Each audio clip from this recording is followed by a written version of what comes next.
Howdy, everybody. Nimoy LaCoy here, bringing you Love and Respect, Chapter 2. Now, in Chapter 1, Dr. E talked about the driving force for the love and respect principle as being rooted in Ephesians chapter 5, verse 33, which not everyone believes the Bible. I understand that.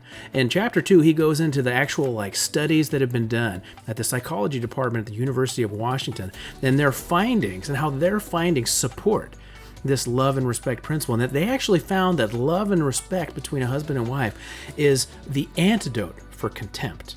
And contempt, I don't know if you're familiar with it's a term that's used, but I have a very brief background in counseling psychology at the master's level at universities before I dropped out.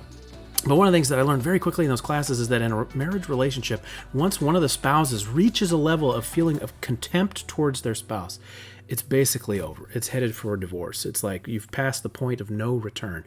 And so they found that this love and respect principle is the antidote for contempt, is what keeps you from that level. It keeps you from that point.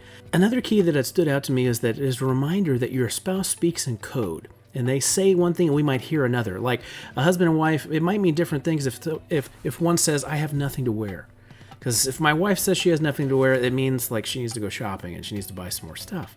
When I say I have nothing to wear, it's like my favorite clothes aren't clean and they're lost in the wash somewhere. And understanding that the speaking code is not that one is right or wrong, it's that men and women communicate differently. And being able to, it's going to take a conscious effort on both parties' part to decipher the code and take the time to do that. And we're going to do that because we love them. And one thing that struck me to my core is when I was listening to this, when I was reading this, I think there is actually an audible version of this book, which you could probably check out if you're not as big a fan of reading, which reading for me is tough. But one of the things that stuck out to me is it said this here in his book, is that men hear criticism as contempt and women hear silence as hostility.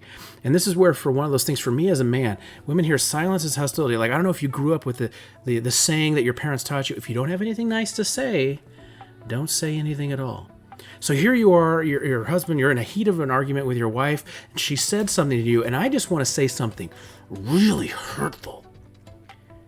And so I decided to do the honorable thing and just be quiet. And that in me doing that also just drives at my wife's core of feeling unloved.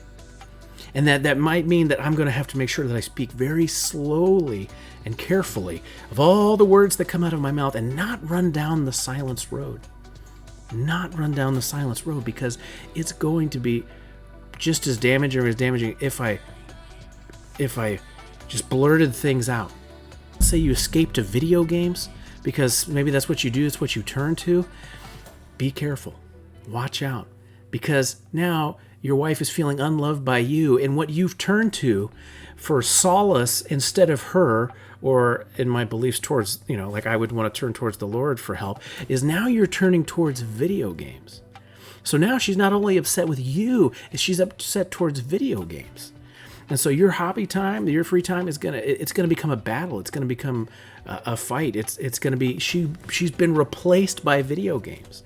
And I've talked to numerous people that have said that, like, yeah, my wife doesn't like me playing video games. Well, if she feels that you love video games more than her, yeah, she's gonna have more time with you playing video games.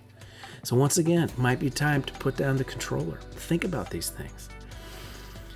And then we gotta learn how to get off this crazy cycle. So we're gonna learn more about the crazy cycle in Chapter 3.